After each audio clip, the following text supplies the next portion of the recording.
Alors, dans cette vidéo, on va revoir comment décomposer un nombre entier en produit de facteurs premiers. Alors, produit, c'est une multiplication. Les facteurs premiers, alors on va d'abord rappeler les nombres premiers. Ce que c'est qu'un nombre premier. Un nombre premier, c'est un nombre qui a exactement deux diviseurs. Donc les premiers nombres premiers, il faut les connaître par cœur. Donc il y a 2, 3, 5, 7, 11, 13, etc. Donc ceux-là, il faut absolument les connaître par cœur. Donc on va devoir écrire 12 sous la forme d'une multiplication qui ne contient que ces nombres-là. Alors 12, moi je sais que c'est 3 fois 4. Alors 3 est dans ma liste. C'est un nombre premier, donc je vais le garder. Par contre, 4 n'est pas un nombre premier. Donc 4, à son tour, je vais le décomposer comme le produit de deux entiers. Et si on tombe sur deux nombres entiers, premiers, on sera content. 4, c'est 2 fois 2. Alors 3, c'est un nombre premier. 2, ce sont des nombres premiers. Ça y est, c'est terminé. Donc on va juste ranger les facteurs par ordre croissant.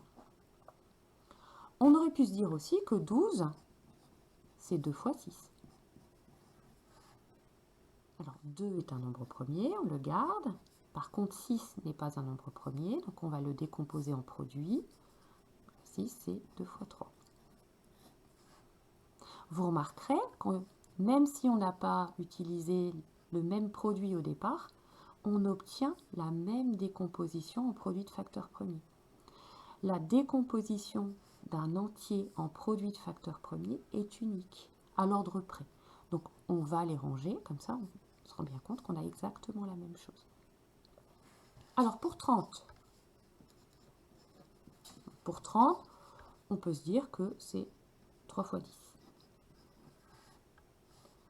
3 est un nombre premier, c'est bon. Par contre 10 n'est pas un nombre premier. Donc 10, on va le décomposer sous la forme du produit 2 fois 5. 2, 3 et 5 sont des nombres premiers. Ça y est, on a terminé, il nous reste à ranger. Et c'est terminé. Alors on aurait pu aussi dire que 30, c'était 5 fois 6. Le 5, on le garde. Le 6, on le transforme en 2 fois 3. On range 2 fois 3 fois 5. On aurait pu dire aussi que 30, c'était 2 fois 15. Et que 15, c'était 3 fois 5. Voilà, nous avons fait la décomposition de 30 en produit de facteurs premiers, mais de 3 façons différentes. Alors maintenant, pour décomposer 126. Alors 126, il n'est pas dans les tables qu'on connaît. Donc on va faire on va présenter d'une autre façon. C'est exactement la même méthode, mais la présentation va être un petit peu différente. Alors, 126, on va se poser la question, est-ce qu'il est dans la table de 2 ? 126 est pair, donc il est dans la table de 2. C'est 2 fois 63. Est-ce que 63 est dans la table de 2 ? Non, il est impair, donc il n'est pas dans la table de 2. Est-ce que 63 est dans la table de 3 ? 6 plus 3, 9. Oui, 63 est dans la table de 3. C'est 3 fois 21. Est-ce que 21 est dans la table de 3 ? Oui, 21 égale 3 fois 7. Est-ce que 7 est dans la table de 3 ? Non. Est-ce que 7 est dans la table de 5 ? Non. Est-ce que 7 est dans la table de 7 ? Oui. 7 fois 1.